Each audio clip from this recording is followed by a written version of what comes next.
အားလုံးပဲမင်္ဂလာပါရှင်ကျွန်မနီနာပါ Growing နီနာမှာပြန်လည်ကြိုဆိုပါရစေဒီနေ့မှာတော့အားလုံးကြားဖူးကြတဲ့ AI ဆိုတာက Artificial Intelligence လူသားရည်ဉာဏ်ရည်တို့စွမ်းရည်တစ်ခုပေါ့နော်ဆိုတော့ကျွန်မပြောပြမှာဒီနေ့က AI မဟုတ်ပါဘူး SI နဲ့ CI ဆိုတဲ့အကြောင်းအရာလေးပါအဲ့လို့ဆိုတော့ SI နဲ့ CI ကိုကြားဖူးကြလားပေါ့နော်ဒါကတော့လူတွေမှာရှိပြီးသားအကြောင်းအရာပါဒါပေမဲ့ဒီနှစ်ခုကိုပေါင်းဆက်ပြီးတော့အသုံးပြုမယ်ဆိုရင်ကျမတို့ကအဖွဲ့အစည်းကောင်းတွေဖြစ်လာနိုင်တယ်လို့ခေါင်းဆောင်ကောင်းတဦးချင်းတယောက်စီမှာပေါ့နော်ကိုယ်ပိုင်စွမ်းရည်တွေပို့ပြီးတော့တိုးတက်လာနိုင်တာကြောင့်မို့လို့ဒီအကြောင်းအရာလေးကိုကျမကပြောပြပေးပါမယ်ဆိုတော့ပေါ့နော်SI ဆိုတာကကြတော့ social intelligence လို့ခေါ်တယ်ပေါ့နော်ဒါကလွယ်ပြောရမယ်ဆိုဘယ်လိုပြောရမလဲဆိုတော့ကျမတို့တဦးတယောက်ချင်းစီမှာ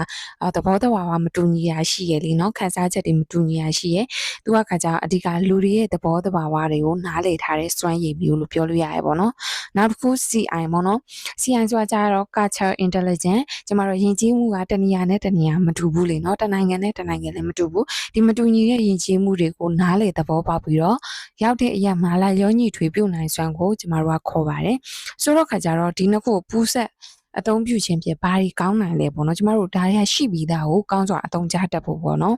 အဲ့လိုဆိုတော့ခဏတော့ပြောတဲ့ social intelligence ဆိုတာက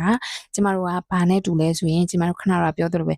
လူတဦးတယောက်မှာဖြစ်နေတဲ့ခံစားချက်တွေနောက်မျက်နှာအမူအရာတွေမနေသည့်မထိုင်တာဖြစ်နေတာမျိုးတွေကိုတစ်ဖက်ကကြည့်ပြီးတော့နားလည်သဘောပေါက်တာပေါ့နော်အနှင်းငယ်ပေါ့ကွယ်ပြည့်စုံအောင်သဘောပေါက်နေတာမျိုးတော့မဟုတ်ဘူးအဲ့လိုဆိုတော့ခါကြတော့ကျမတို့ဘာစကားနဲ့တူလဲဆိုစိုက်ကြည့်အလိုက်တီးပေါ့နော်စိုက်ကြည့်လိုက်တဲ့အချိန်မှာအလိုက်တီးတဲ့အတွက်အထုထောင်းလွတ်တယ်ပေါ့နော်ဆိုတော့ကဒီလိုပဲပေါ့နော်ကျမတို့လူတွေရဲ့သဘောတဘာဝကိုနားလည်ခြင်းဖြင့်ကျမတို့ကဘယ်လိုလုပ်လို့ရလဲဆိုလူဘဝအဆင့်တန်းမှာဆိုရင်တိုးတက်လာနိုင်ပြီးတော့ခေါင်းဆောင်နေမှာဆိုရင်လည်းအဖွဲ့တွေကိုစီမံခန့်ခွဲတဲ့နေရာမှာအားကောင်းလာနိုင်တယ်ပေါ့နော်နောက်တစ်ခုပေါ့မိသားစုချင်းချင်းမှလည်းဒီလိုပဲပေါ့နော်ချစ်ချင်းမြတ်တာတွေနားလည်မှုတွေကပို့ပြီးတော့တိုးတက်လာနိုင်ဘာလို့အောင်ဆိုတော့တရားရဲ့ခံစားချက်ကိုတရားနားလည်ပြီးနိုင်တာပေါ့နော်ဒါကြောင့်မို့ social intelligence ကအရင်ရေးကြည့်တယ်နောက်တစ်ခုပေါ့နော် culture intelligence ဒါကခါကြတော့အရင်ရေးကြည့်ရဘာလို့ဆိုတော့ကျမတို့အလုပ်လုပ်တဲ့နေရာမှာဆိုရင်အဖွဲ့တစ်ခုနဲ့တစ်ခုလည်းမတူညီကြဘူးပြီးတော့နေရာဒေသတစ်ခုဥပမာဆိုရှမ်းပြည်မှာဆိုရင်ရှမ်းရိုးရာတွေရှိမယ်အညာမှာဆိုလည်းအညာဓလေးရှိမယ်ပြီးတော့ခါကြမြေလက်ပေါ့နော်မြေလက်မှာဆိုလည်းမြေလက်ရဲ့ရိုးရာဓလေးတွေရှိမှာပဲပေါ့နော်နောက်ပြီးတော့ခါကြဘာသာပေါင်းစုံပေါ့နော်သူတို့မှလည်းဘာသာတွေမှာမတူညီရဲ့နေ့ဆွေတွေမတူညီတဲ့အထိမ်းအမှတ်တွေရှိရပေါ့နော်ဒါတွေကိုနားလေသဘောပေါက်ထားပြီးတော့လိုက်လျောညီထွေပြုတ်နိုင်မယ်ဆိုရင်အလုံးမာတယ်မကောက်ဘောနော်မိသားစုဘဝရောအဖွဲ့အစည်းတွေမှာဟော